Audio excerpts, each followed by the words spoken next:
السلام علیکم دوستو، آج کی کہانی کا نام ہے چوہا اور اونٹ۔ جب ایک چوہا خود کو اونٹ کا رہبر سمجھ بیٹھا، مگر ایک ندی نے لمحوں میں اسے اس کی اصل اوقات یاد دلا دی۔ چوہے کی رہبری۔ ایک اونٹ کسی جگہ پر کھڑا تھا اور اس کی مہار زمین پر گری ہوئی تھی۔ چوہے نے اونٹ کی مہار کو منہ میں لے کر کھینچا، اونٹ چلنے لگا۔ چوہے نے دل میں خیال کیا کہ میں تو بڑا شاہزور ہوں، میرے کھینچنے پر اونٹ میرے پیچھے چل پڑا ہے۔ اونٹ نے چوہے کی جب یہ حرکت دیکھی تو اسے مزید بے وقوف بنانے کی خاطر اپنے آپ کو اس کے تابع کر دیا۔ چوہے نے اونٹ کی نکیل کو اپنے منہ میں مضبوطی سے پکڑ لیا اور آگے آگے غرور کے ساتھ اکڑتا ہوا چلنے لگا۔ پیچھے پیچھے یہ اونٹ مثل تابعدار غلام کے چل رہا تھا۔ چوہے نے دل میں کہا، آج مجھے پتہ چلا میں کون ہوں اور میرے اندر اتنی جان ہے کہ اونٹ بھی میری پیروی کرنے پر مجبور ہے۔ اونٹ دل میں یہ کہہ رہا تھا کہ بچوں کوئی بات نہیں، ابھی تھوڑی دیر بعد تجھے تیری اوقات کا پتہ چل جائے گا کہ تو کیا چیز ہے۔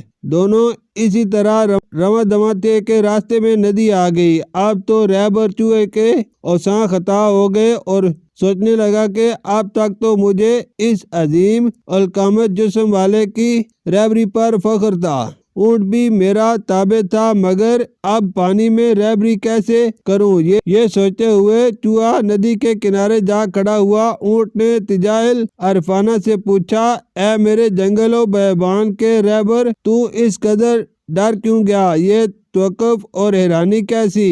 مردانہ بات دریا کے اندر قدم رکھو، اب تک کس فکر میں ڈوبے ہو؟ کچھ مردانگی اور جیداری کے جوہر دکھاؤ، تم ہمارے رہنما ہو، آگے چلو بڑھو اور دریا میں اترو تاکہ تمہارے 14 طبق روشن ہو۔ چوہے نے خوف سے لرزتی ہوئی آواز میں جواب دیا، اتروں کیا؟ خاک ندی بہت گہری دکھائی دیتی ہے۔ اونٹ نے کہا، اچھا میں دیکھتا ہوں کہ پانی کتنا گہرا ہے۔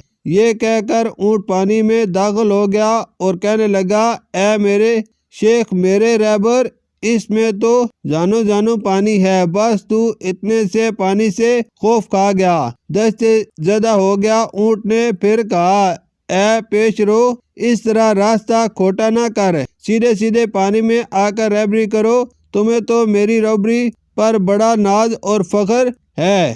چوہے نے کہا، جناب، آپ کے جانوں اور میرے جانوں میں زمین آسمان کا فرق ہے۔ آپ مجھے غرق کرنا چاہتے ہیں، جو پانی آپ کے جانوں سے اونچا ہے وہ میرے سر سے 100 گنا اونچا ہے۔ چوہے کو جب اپنی اوقات کا پتہ چل گیا تو کہنے لگا، جناب میں اپنے کیے پہ نادم ہوں، میری معافی آپ قبول کیجئے، مجھے معاف کیجئے، آئندہ اس طرح بڑوں کا رہنما اور شیخ بننے کا خیال دل میں کبھی نہ لاؤں گا اور دوبارہ زندگی بھر ایسی غلطی نہ کروں گا۔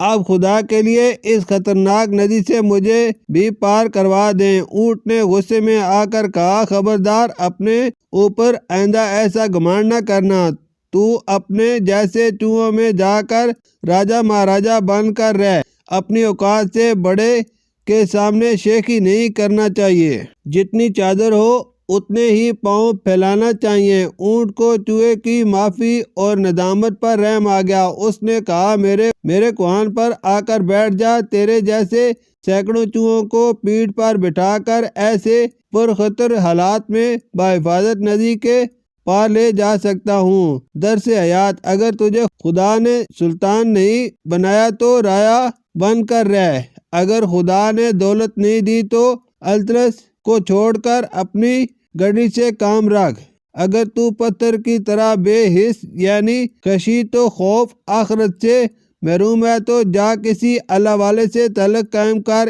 ان کی صحبت فیض سے تو موتی بن جائے گا۔ اللہ والوں کی عیب جوئی سے باز آ جا اور شاہ پر چوری کا الزام مت لگا، کیونکہ انہیں چوری کی کیا ضرورت ہے۔ حکم الہی نستوا، سن اور خاموش ہو جا، اگر تو حق بات زبان پر نہیں لا سکتا تو کان بن جا۔